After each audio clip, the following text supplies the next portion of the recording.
जय श्री राम। श्रीमद् भगवद गीता श्लोक 25। भीष्मद्रोण प्रमुखतः सर्वेषांच महीक्षिताम् उवाच पार्थ पश्येतान् समवेतान् कुरूनिति। भीष्म द्रोण तथा अन्य राजाओं के सामने रथ खड़ा करके श्री कृष्ण ने कहा, हे पार्थ, इन एकत्रित कुरुवंशियों को देखो। 26। तत्रापश्यत् स्थितान् पार्थः पितॄनथ पितामहान् आचार्यान् मातुलान् भ्रातॄन् पुत्रान् पौत्रान् सखींस्तथा। वहाँ अर्जुन ने अपने पिता पितामह गुरुजन मामा भाई पुत्र पौत्र और मित्रों को खड़े देखा। श्वशुरान् सुहृदान् सुहृदश्चैव श्वशुरान् सुहृदश्चैव सेनयोरुभयोरपि तान् समीक्ष्य स कौन्तेयः सर्वान् बन्धून् अवस्थितान्। दोनों सेनाओं में ससुर और मित्रों सहित सभी संबंधियों को देखकर कुंती पुत्र अर्जुन अत्यंत करुणा से भर गए। 28। कृपया परया विष्टो विषीदन्निदम् अब्रवीत्। अर्जुनोवाच दृष्ट्वेवं स्वजनं कृष्ण युयुत्सं समुपस्थितम्। भावार्थ, करुणा से व्याकुल और विषाद युक्त अर्जुन ने कहा, हे कृष्ण, युद्ध की इच्छा से उपस्थित अपने स्वजनों को देखकर सीदन्ति मम गात्राणि मुखंच परिशुष्यति वेपथुश्च शरीरे में रोमहर्षश्च जायते।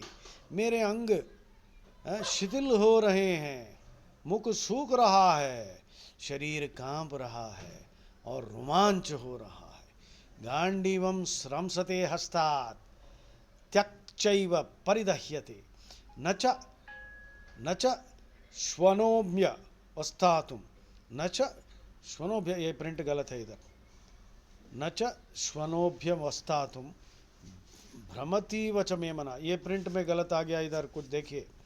गांडीवम, हाँ, गांडीव हाथ से गिर रहा है, त्वचा जल रही है, मैं स्थिर नहीं रह पा रहा हूँ और मेरा मन चकरा रहा है।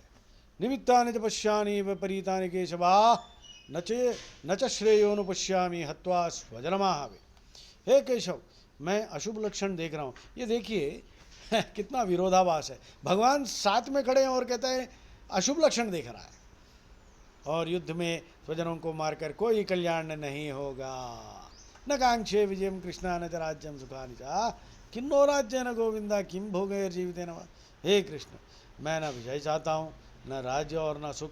हे गोविंदा, हमें राज्य भोग और जीवन से क्या लाभ है।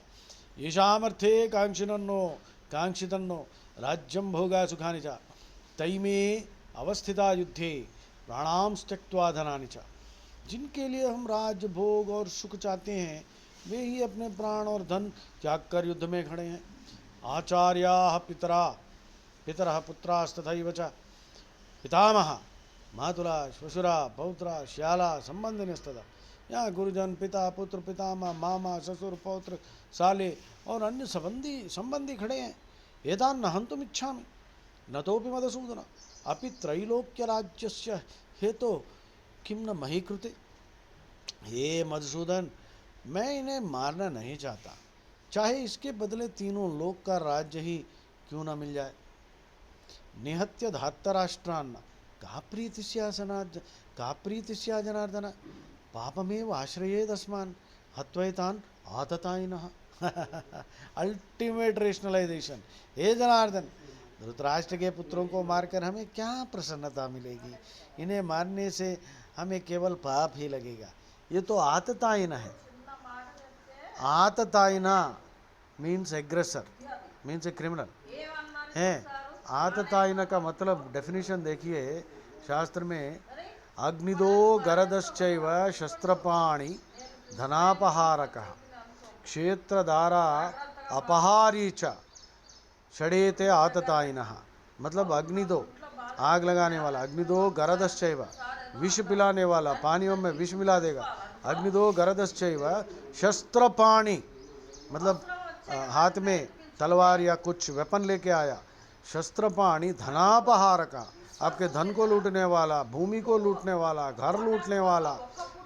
क्षेत्र दारा अपहारी च, क्षेत्र मतलब भूमि, आपका घर, मेरा घर एक हरामी ने कब्जा करके बैठा हुआ है। और मतलब बीवी को, औरतों को, माँ बहनों को उठा के ले जाने वाला, ये सबको आततायिन कहा जाता है। न आततायिन वधे दोषो, आततायिन को मारने में कोई दोष नहीं है। तुकाराम ने तो ये भी कह दिया, किलिंग द टेररिस्ट इज अहिंसा है जी। जय श्री राम।